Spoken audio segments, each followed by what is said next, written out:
So this is going to be very much a whistle-stop tour of QI for you this evening. We're going to cover a lot in a short period of time. But what we're hoping to do is to give you a toolkit that you can go away with today and some project ideas that you can use in your practical day-to-day improvement work.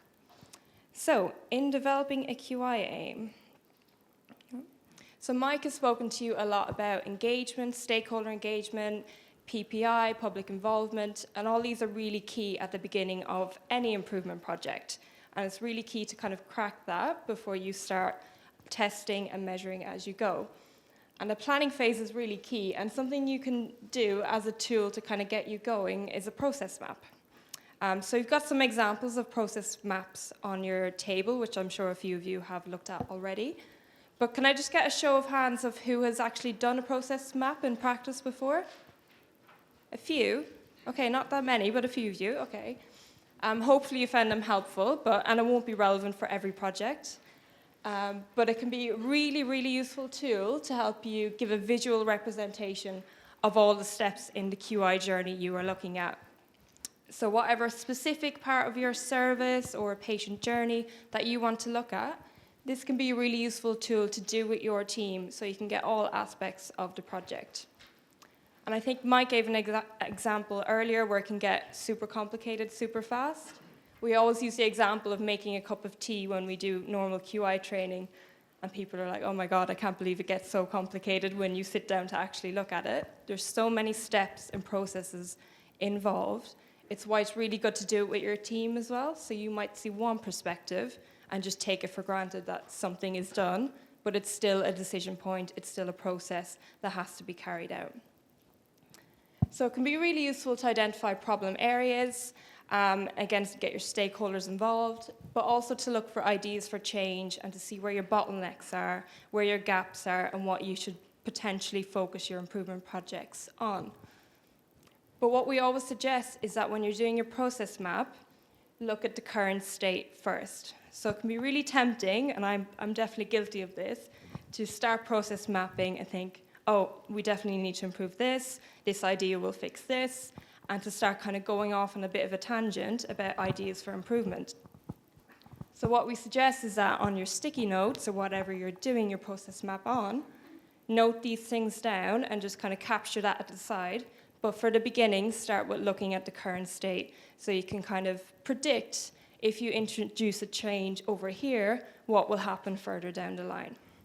Does that kind of make sense? Yeah, okay. So basically, if you do this on Post-it notes, we think that's the easiest way to do it. You'll have your start and stop sign, so it's up to you to decide where you're starting and where your end point is. And maybe once you start doing it, you might want to make it a little bit smaller as well, just to focus on a certain part of that journey. And then you'll have your processes in a different color, we suggest, your decision points, so anytime you need to make a decision, yes or no, what happens either way, and then your flow lines as well. So to give you an actual example, and this will make a lot more sense. So looking at patient experience, I'm just going to put this up here so I can see. So this is a patient arriving at a GP practice. That's your start point. End point, you communicate the results of the test to the patient. And these are all the steps involved in between. So you can see here, there's so many processes involved before the clinician even makes a decision based on the test, right? So get patient to sit in the waiting room, take blood sample, send blood sample to the lab, and so on. So these are lots of different processes that could potentially become an improvement project. So maybe, for example, there's an issue with sending bloods to the lab, and you need to increase or improve the admin process around that. And then you've got decision points. So based on the test results, either no action is needed, you refer the patient, or you book a follow-up appointment. And again, the knock-on effects of that. What happens if you refer the patient? What happens if no action is needed? So it's just really important to document all the steps in the process. Here, it's not just the GP doing this process map, it's the receptionist, it should be the labs, anyone that's involved. If you can get them together in a group to look at this at one, it can be really, really beneficial. and to identify your bottlenecks and any gaps and improvement projects that you need to work on. So to summarize then, top tips for process mapping: always agree a start and an end point so that everybody is on the same page, everyone knows what they're working with. Get the right people in the room. So this is what I mentioned. Get your right stakeholders in there. Get patients in there. That's really crucial as well. Always start with the current state. So again, it can be tempting to go off and think about possible improvement ideas and to map the kind of future ideal state, but map the current state first, and then we can use that as a base to work on. Avoid judgment at every stage. So when you get all your stakeholders in the room, it's meant to be an open, shared space where everyone is free to communicate, and that way you'll get the most out of your stakeholders too. Don't redesign as you go. I think I've mentioned this. And your map is a great diagnostic step. So if you're struggling to come up with a problem, I think we all have quite a lot of problems when it comes to day-to-day work, but if you're struggling to come up with an idea of where to focus your improvement efforts, this can be a good tool to do and to start with, to see, this is the main bottleneck in the process, let's focus here first and see what happens. There's two ways of doing this, and this is one way to do it, as a kind of written flow diagram with Sharpies or coloured pens or whatever. But another really good and interactive way of doing it is with Post-its. So instead of having those different coloured boxes, you just pick a different coloured Post-it for your process and for your decisions and for your start and end points. And then again, another colour for maybe ideas, and then another colour for where you start to see problems, which is quite cathartic, because as you go along, if you do start to think, actually, that's really not efficient, or actually everyone's doing that a different way. There are 3 people doing the same job here, and they're all doing it a different way, and actually the way that person's doing it is much quicker or much better or much safer. Then you can start adding those into your process map just around and get those down, but then continue trying to push through. Like Emma said, it's really tempting to correct yourself or correct the pathway as you're going through it. But if you can just get them down and keep pushing through to get a map of the process that you're trying to do, then you'll end up with a really good product at the end, which you can then take to teams. It's a very visual thing. You could take to the ward next door or whatever, and they can have a look and say, oh, that's interesting, we don't do it that way, we do it this way. Or so yeah, you do end up with a visual product as well, which can be really helpful. Yep. Thanks, Alex. So once you've done all this planning, which can take quite a while as well, because it's really important to get all of that right, then you actually start with your improvement project. And the first thing you want to do is to come up with a SMART aim. So I'm going to test you all now to see if you can remember what this stands for. So S, what does that stand for? Excellent. Oops, I gave you that one. M? Yeah. A? Achievable or attainable? Yeah. Realistic or relevant? Time-based. Okay, I don't need to be here at all. You all know it all. So, yeah, the first thing you do for your project is to create a SMART aim. It needs to be really specific. It needs to include some sort of measure, because if you can't measure over time and show and demonstrate an improvement, then you've got nothing to back up that you made an improvement. It needs to be relevant and realistic. I think someone mentioned earlier that the gold standard was 100%, national average was 70% or something. Is it actually realistic to meet that gold standard of 100%? So look at your baseline data, see what is actually achievable and attainable to you in your service, in your trust. And then time-based. So we need to put a bit of a time stamp on this, so 3 to 6 months, maybe a bit longer if it's quite a big project, and see what is actually achievable within that time frame and what you can actually realistically achieve in that time. So to give you an example, before we get to that, why should we spend time defining your aim? So why is that really important to do as a first step for your project? So I think you've mentioned some of these, so provide clarity as well. So again, just so everybody is on the same page and everyone is really clear on what you're working to achieve. Generate enthusiasm. So again, getting your team on board, you're all working together to achieve the same thing. engaging your stakeholders, you mentioned this, enabling measurement. So again, we need to measure to demonstrate improvement over time. And again, this will help with engaging your stakeholders, generating enthusiasm as well. That's really key. And to build accountability. So we put that timestamp on it so that there is accountability for carrying out this project.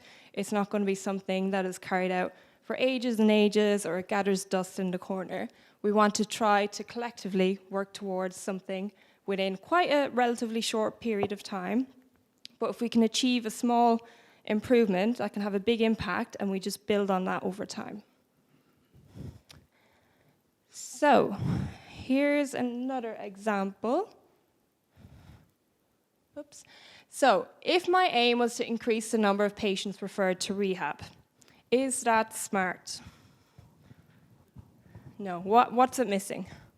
Thinking of your SMART, what is it missing? It's not measurable. No, not really. Is it specific? Could be more specific, yeah. Is it achievable? We don't know, do we? Because there's no measure. No time. It's missing most of it, actually, isn't it? So increase by how much? We don't know. By when? We don't know. Could be a bit more specific. Is it all patients? Is it only a subset of patients? Referred to rehab? What type of rehab? So you need to think about, if you create your SMART aim, if a team from another trust just picked it up and had no kind of background context from you, would they be able to understand it, and would they be able to replicate it as well? So it needs to be as specific as you can get it. So to make it stronger, and again, this is not perfect, so increase the number of patients referred to rehab by 20% by December 2020.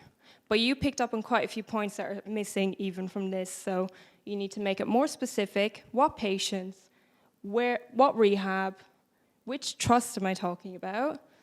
Maybe put in your baseline data as well, so if it's by 20%, from what to what, just to give others a sense of what you're trying to achieve, and just make it as specific as possible. So another example. Reduce infection related to coronary artery bypass grafting surgery. What's missing from this? Time. It's not measurable. By how much? Yeah. Yeah, make it a bit more specific. Which ward, which department, by how much? Not really specific. So again, another example of how you could improve this, you're saying reduce by 40%. You could put in the range as well to make it a bit more specific. The percentage of wound infections related to, you're going to have to help me with this acronym, I'm not sure how to pronounce it. Cabbage, okay, we weren't sure about that. I didn't believe Lex earlier, she did tell me.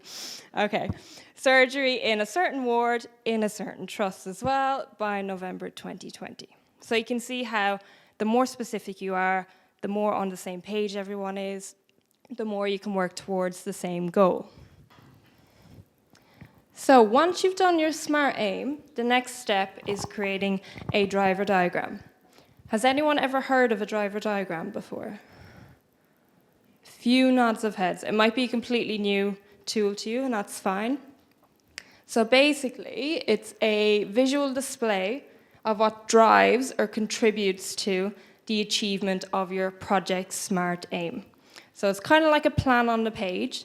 I'll show you an example in a minute, and it will make a bit more sense. But the first bit is creating your SMART aim. Essentially, you've done this now already.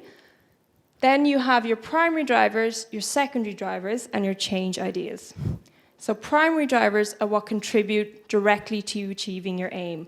So these are the overarching factors or themes you need to look at in order to achieve your aim. So they're often things like education, training, things that are quite broad and not specific that you need to address. Then you break down your primary drivers into smaller categories, and these are your secondary drivers. So these are just smaller components of your primary drivers, and then you have your change ideas. So change ideas to test out each different elements of your drivers, and we'll test out our change ideas one by one so that we can see what has led to a change. Okay, so we're going to show you what that actually looks like. Oops. So here's a really simple weight loss example we always use. So if you want to lose 10 pounds by August 2020, this changes all the time depending on who's presenting, but primary drivers. So if we want to lose weight, and again, this is not specific, but just in general, we need to look at limiting calorie intake. We need to look at regular exercise, and we need to look at behavior and attitude. So these are the main overarching factors or categories we need to look at in order to achieve our aim. If we break these down even smaller, so limiting calorie intake, we need knowledge and understanding. We need access to healthy food. If we look at regular exercise, we need to look at being capable of exercising, opportunities to exercise, and so on.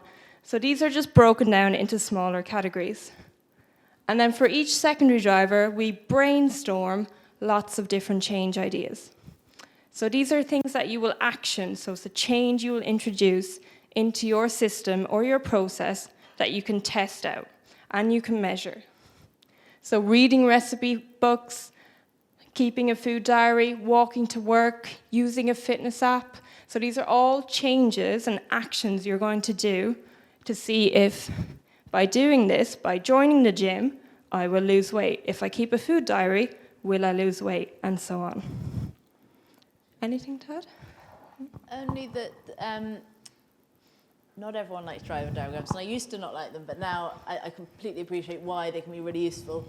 But thinking of it in a kind of narrative sense, you have your SMART aim, and then you have, in order to achieve that, we need to, which requires, and then you have your very specific change ideas, if that helps. For some people it won't help, and that's fine, but for me that was a revelation. Yeah. So this is it comes from America as well, so I think the language driver diagram can be very American sometimes, and I prefer using language like factors or categories as well. It helps me get my head around it. So looking at it from those angles might help you. Also, when you have time to do this yourself, a lot of people, rather than going from your aim to your change ideas, prefer to work backwards. So often we start off with our improvement project, and we've got lots of ideas for change. And I know how I'm going to fix this, and we've brainstormed everything. So that means you can start here at your change ideas. Just naturally, they will fall into certain categories. So just work backwards and just group them into different categories. And then naturally, you will come up with your driver diagram as well. We say primary and secondary drivers, there might be another level in here. You don't need to get too hung up on these different categories. It's more about boiling it down and kind of stabbing away at your problem. Because if you've got a problem, a complex problem, which everything that I've heard of today is a complex project, you're going to have a complex solution that's going to have a lot of factors that need to be addressed to start to pick away and make that improvement. So it's just about boiling it down, really, isn't it? Exactly. So a clinical example, to reduce secondary heart attacks by 50% within 18 months. So your primary drivers for this could be engagement, communication, patient experience. Again, looking at each of these, breaking them down a bit further. You could have engagement with the community, training support, continuity of care, echo before discharge. And you can see what echo before discharge, it falls under communication and engagement, because you're going to need to look at both. And that's fine. You can crisscross as much as you want for what makes sense for your project. And then things like patient with, another acronym I don't know, NSTEMI, undergoing angio within 72 hours. So you just need to break these down into as many categories as you can. Do with your team, because it's natural that we will forget certain ones as well. And then come up with your change ideas. So again, actions, something you're actually going to do and change, like patient referred to rehab, maybe they're not to begin with, getting the right drugs, changing that. Patient nurse in cardiology ward, again, is that relevant for your service? So this is designed to be a really flexible tool. I would say on your first attempt, you're probably not going to get it right and 100%, and that's completely fine. It will change over time. Your SMART aim might even change over time, because once you start doing something, you realize maybe there's other elements to it that I've forgotten, maybe there's other staff members I need to get involved first. So if it changes, that's fine. It's just meant to be a visual plan on the page to guide you and to help you kind of put your themes in place and come up with your change ideas. There? Yeah, and as with kind of process maps as well, it's partly the exercise of doing this that is useful. It's a really good engagement exercise and a good way of breaking down your problem. But also, again, this is often really popular with kind of senior management people. They often think very thematically. So you can take this to them and say, this is our problem, this is what we're trying to achieve, and look at how complex it is. We need your help, we need your support, we need this resource. Give us that time, give us that space. And essentially, we've thought it through. And for someone that is busy and sees lots of things, maybe works in lots of different specialties, they have basically your project on a page. And you can keep referring back to this. So you pick your easiest possible change idea. So think of the change idea that was going to have the highest impact, but is going to be the easiest to do. And do that one first, because there's no point in doing more work than you need to. If there is an easy thing that you can do that will have a high impact, go with that first. And then you can keep referring back to your driver diagram, back to those change ideas as to what you're going to do next.